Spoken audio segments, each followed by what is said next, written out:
أهلاً بكل اللي بيسمعونا.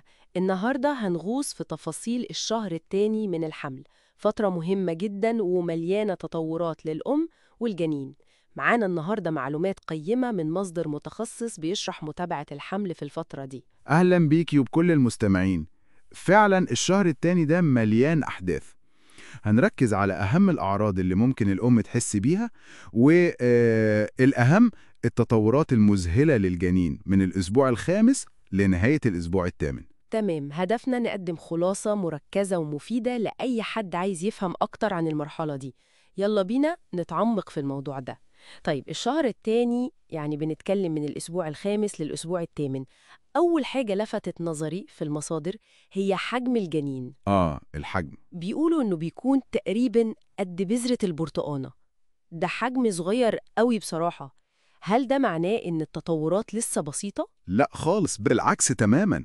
يعني صحيح هو حجمه صغير، بس التطورات اللي بتحصل جواه هائلة ومحورية. أهمها إن القلب بيبدأ يتكون وينبض فعلا. القلب بينبض في الحجم الصغير ده؟ خلال الفترة دي حاجة يعني سبحان الله. فعلا شيء مذهل. ده يخليني أسأل عن الأنبوب العصبي اللي المصادر ذكرته. إيه أهميته تحديداً في المرحلة دي؟ بصي، الأنبوب العصبي ده هو الأساس، هو اللي هيتكون منه بعد كده الجهاز العصبي المركزي كله، المخ والحبل الشوكي. والمهم إنه في نهاية الشهر التاني تقريبا بيكون اتقفل تماما. اتقفل تماماً. أيوة، ودي خطوة دقيقة وحرجة جدا. أي خلل بسيط فيها ممكن لا قدر الله يسبب مشاكل في نمو الجهاز العصبي. عشان كده دايما بنأكد على أهمية حمض الفوليك. حمض الفوليك اللي المفروض الأم تكون بتاخده من قبل الحمل كمان. بالظبط، يفضل تبدأه حتى قبل ما تعرف إنها حامل أو أول ما تعرف مباشرة. فهمت. طيب خلينا نروح للأم بقى. غير موضوع الغثيان الصباحي المعروف ده، إيه أكتر عرض ممكن يكون قوي أو مفاجئ في الشهر ده؟ المصادر بتتكلم عن إرهاق وتعب ملحوظ. الإرهاق ده حقيقي وشائع ومنطقي جدا.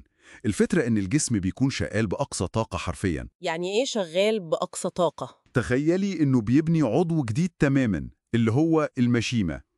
دي حلقة الوصل الحيوية اللي بتنقل الأكل والأكسجين للجنين، وفي نفس الوقت بيبدأ يكون كل الأعضاء الداخلية الأساسية للجنين. ده مجهود جبار بيستهلك طاقة الأم. ده غير الهرمونات طبعاً. أكيد التغيرات الهرمونية بتكون كبيرة قوي، خصوصاً هرمون الإستروجين والبروجسترون. البروجسترون ده مهم جداً عشان يمنع انقباضات الرحم. والمعلومات بتوضح كمان تغيرات تانية زي ألم أو انتفاخ في الثدي وشوية انتفاخ عام في الجسم. وحكاية حاسة الشم دي فعلا ممكن تبقى قوية لدرجة تزود الغثيان. صحيح تماماً. حساسية الثدي وزيادة حجمه دي من علامات مبكرة جداً، والانتفاخ ممكن يحصل بسبب تأثير الهرمونات. وحاسة الشم دي حقيقة، ممكن روايح كانت عادية خالص تبقى فجأة لا تطاق وتزود الإحساس بالغثيان. ده غير طبعاً تقلبات المزاج اللي بتكون واردة جداً. كل ده بيحصل والأم لسه في تاني شهر بس. طيب والجنين إيه تاني بيتطور فيه غير القلب والأنبوب العصبي؟ لا، في تطورات تانية مهمة بتحصل. يعني الحبل السري بيتكون، وده اللي بيربط الجنين بالمشيمة عشان الأكل يوصله. وكمان الأطراف بتبدأ تبان، بنشوف زي براعم صغيرة كده مكان الإيدين والرجلين. براعم صغيرة. أيوة. ومع نهاية الشهر التاني ملامح الوش بتبدأ تتشكل بشكل أولي. الأذن الخارجية، الجفون بتبان، العينين بتكون أوضح شوية، والشفة العلوية. سبحان الله، تفاصيل دقيقة قوي. طيب مع كل التغيرات دي، إيه أهم النصايح العملية اللي المصادر بتقدمها للحامل في الفترة دي؟ بصي، أهم حاجة التعامل مع الغثيان وفقدان الشهية. النصيحة الأساسية هي تقسيم الوجبات. يعني بدل وجبات كبيرة، وجبات صغيرة. بالظبط، وجبات صغيرة ومتكررة على مدار اليوم، ممكن توصل ل6 أو 8 وجبات خفيفة. ده بيساعد على استقرار مستوى الطاقة وبيقلل الغثيان. والأهم من ده كله الابتعاد تماماً عن أي أدوية من غير استشارة الطبيب. أي أدوية؟ حتى المسكنات العادية أو الفيتامينات، حتى دي؟ لازم كله يكون تحت إشراف طبي. سلامة الجنين هي الأولوية طبعاً. والنقطة بتاعت الأكل الني والتدخين والكحوليات، المصادر بتشدد عليها جدا. أكيد، اللحوم أو البيض الني أو اللي مش مستوي كويس ممكن يكون فيه بكتيريا خطيرة.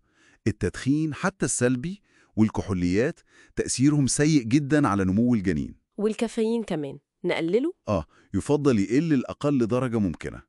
التركيز كله يكون على الأكل الصحي المتنوع وشرب مية كفاية والراحة. والراحة دي هل معناها إنها ما تتحركش خالص ولا ممكن حركة خفيفة؟ لا، مش خمول تام طبعا. المهم تتجنب المجهود الزيادة، يعني ما تشيلش حاجات تقيلة أو تعمل شغل بيت مرهق قوي.